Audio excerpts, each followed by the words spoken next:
Hello everybody, it's Adam here for A Strings. I know it's been a while, but we're back. We're back with a video that we think is pretty cool. We might call this video the Battle of the Semis, but don't worry, this is suitable for work time. You can watch this anytime and it's absolutely PG, we promise you. What is, in our opinion, and hopefully by the end of this video in your opinion, the best semi in the shop? Again, this is suitable for work. If someone can overhear this in the background, it's fine. It's not like that. The newest delivery for us this week was the Yamaha SA2200. Beautiful arch top semi-hollow guitar from Yamaha. Very, very prestige, made in Japan, superfluous model. Can't think of any other words to say about it, but we're going to get deep into some specs and some sounds. We decided we would pit that against the all-American Gibson USA ES335. We got it here in the vintage cherry. It is sublime, and just for laughs and for a comparison maybe that wouldn't be expected is another semi-hollow style. This is the Gretsch Richard Fortus model. This is the hardtail. We wanted to keep everything hardtail, so the same specs or as close as throughout. Make a prediction now what you think is going to be the best sound into your ears, and then what you think my favorite's going to be. It's interesting. It's very, very interesting. It's not actually clear cut, so it's a bit of a trick question.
So the first up, we're looking at body materials. So on all three, we are dealing with maple bodies. They're laminate maple. The only difference between these three, I suppose, apart from the flame top that you get, flame top and flame back on the Yamaha, on the Gibson you got a 3-ply. So it's actually maple, poplar and maple on that ply of front and back. Each one has a center block. So that is a block of wood that runs through the middle of the body.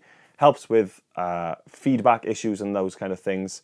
On the Yamaha and on the Gretsch, we are dealing with a spruce center block, and on the Gibson, it's actually a maple center block. The only things really to say that are described on the websites would be that Yamaha described their center block as a soft spruce, and Gretsch's center block is actually chambered as well, so to allow for a little bit of weight relief and hopefully a bit more sustain through the guitar and resonance. Maybe, who knows. Neck-wise on these guitars, the Yamaha and the Gibson both have mahogany necks.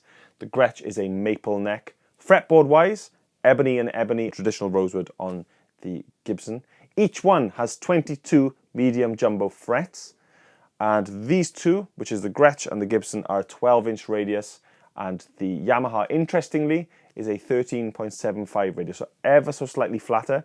I've tried these guitars and I've plugged them in to test them, and you definitely do feel that difference in the radius there.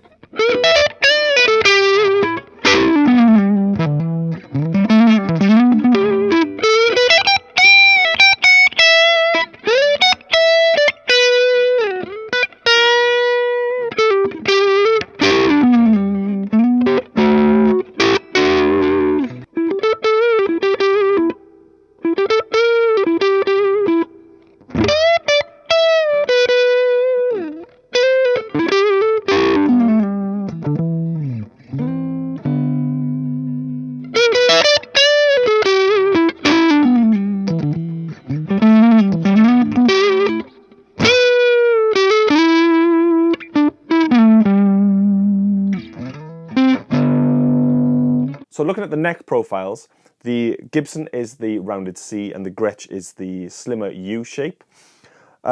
Couldn't find any specs specifically citing a profile for the Yamaha, but it's a slimmer neck again than both of these. I'd say it's probably closer to the Gretsch, so we're probably talking about a U shape, and then with the flatter radius kind of feels slimmer again a little bit. All of them are super, super comfortable and actually make you play in a slightly different way, especially with the Gibson with that slightly chunkier neck. It makes you, play a little bit differently. So we need to say about the scale lengths as well. The Yamaha and the Gibson are exactly the same scale length. That's 24 3/4 inch scale length. The Gretsch is ever so slightly shorter. It's a 24.6, and you feel it. It's weird. For as small of a increment as that is, as small of a measurement that is, you definitely feel, as soon as I put the Gretsch on after going between the three, that just feels ever so slightly closer. And it's nice. It's nice that it feels that little bit more compact, especially when you're dealing with a bigger body shape. So I suppose the biggest difference really is going to be the pickups. So I've always said, and there's lots of people out there that will always say, for an electric guitar, 90% of the sound, as soon as you're plugged in, the pickups are doing the work. And I still stand by it. I do think that there's something to be said for semi-hollow and hollow body guitars, because you get a bit more of this natural resonance. I think if you put the same pickups in a solid body and a semi-hollow or hollow body, plugged in, that sound is going to be different. And I think that there is something with the physics of a semi-hollow or hollow body guitar that does change the way that the pickups produce the sound. That's my science. Who knows? I don't know the scientific term. That's the sound coming out the amp is different. All right, I feel it. Whether it's because you're getting a bit of the resonance from the acoustic of the instrument and it's up to your ears. Anyway, pickups. Obviously, these are different on the Gretsch. These are custom wound Filtertrons. They're custom wound to Richard Fortus's specs. The cool thing with these pickups, and in this instance, is that they are designed to be leaning towards that PAF sound. So he wanted Filtertrons, but they are definitely more leaning towards a PAF than the Filtertron. Obviously, they're not going to sound like either of these two, but at least we're not going sort of full rockabilly Filtertron. We've got that little bit of something there. These two, we've got a T-type humbucker in the 335, so you've got a bridge and a neck T-type there, and in the Yamaha, we've got the Yamaha Alnico 5 humbuckers. See what you think. The only thing I had to do differently with the Yamaha was introduce the split coils. So you've got split coils for your bridge and neck pickup, which I introduced in a couple of sound examples. My chain for today is any one of these three beautiful guitars into the brand new Vox AC15 limited edition in, is it vintage red? Pringle red? Like, it's Texas barbecue. Beautiful. Sounds awesome. What I've done is I put it in the top boost channel. I've actually got the channel breaking up, and then I'm using the volume to clean up then. So it's just a single sound. We're not messing with channels. So it's a real-time example of what you could get if you were messing and then playing around with your volumes and that kind of thing. That's what we wanted to try and do anyway.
Those are our three favourite semi-hollow electric guitars in the shop right now. It's a Gibson ES335, American made. At the time of recording, £3,000, 3,000 English pounds at the time of recording, give or take.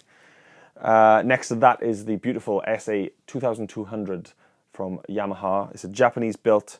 It's their premium top of the line. That is a similar-ish price point. They're about sort of £2,700 at the time of recording. Again, the Gretsch Richard Fortus, again made in Japan. A little bit more. It's about the 3132 mark. Recording now in 2024. So let us know what you think. Let us know the sounds that you think. Let us know aesthetically what you like, what you don't like. I guess that the biggest difference with the Yamaha would be that the shape is ever so slightly different than the other two. It's a little less rounded in places. It's a lot more ornate with the flame maple and the inlays and that kind of thing. Sound-wise, let us know. It's a strange one for me because playability-wise, they all played great. I think sound-wise, I would say that the Fortus was probably the most versatile. I'd say the Fortus was the most versatile. The Yamaha was a lot higher output than all three. So I was finding that I was having to rein that back a lot more. Still sounded great, and you can't not love a Gibson. It's such a thing. Like, I think you sit with a Gibson and you play it and the feel of it. You know, the nitro gloss feels different to the other glosses. These are just like a urethane gloss. There's just character to a Gibson. There's just something. There's like, you feel like there's a bit of a story with them. And yeah, it's a romantic thing with the Gibson. But I said when we were filming the audio clips, I'm very lucky that I made the right choice with going for the Fortus. It is heavier than both of them. A lot of that can be down to the helicopter blade of a headstock that it's got. But yeah, very, very cool. What did you think? Let us know. That is the main thing. These guitars are available from us at astrings.co.uk. A-Strings Guitar Specialists we are. That's our name. We're a shop in South Wales in the UK. We do everything from Gibson to Fender Custom Shop to Gretsch Pro to Yamahas to Takamine Pros. You name it, we've got it here. There'll be some things you name we don't have, but that's fine because that's all a work in progress. You build it and they will come. That's what they said somewhere. Field of Dreams or something. I don't know. Is it? Probably. Tom's nodding. That's right. If there's anything that you want to get in touch with, let us know. You can email us. You can drop us a line through the website. We'd be happy to help because we're all guitar nerds. We love it. That is it. I've been Adam for A-Strings. Thank you very, very much for sticking around for this video. You can check out any of these guitars on our website, including the amps and any equipment that we've used. And join us next time for another incredible installment in the adventures of A-Strings. Thank you. Goodbye.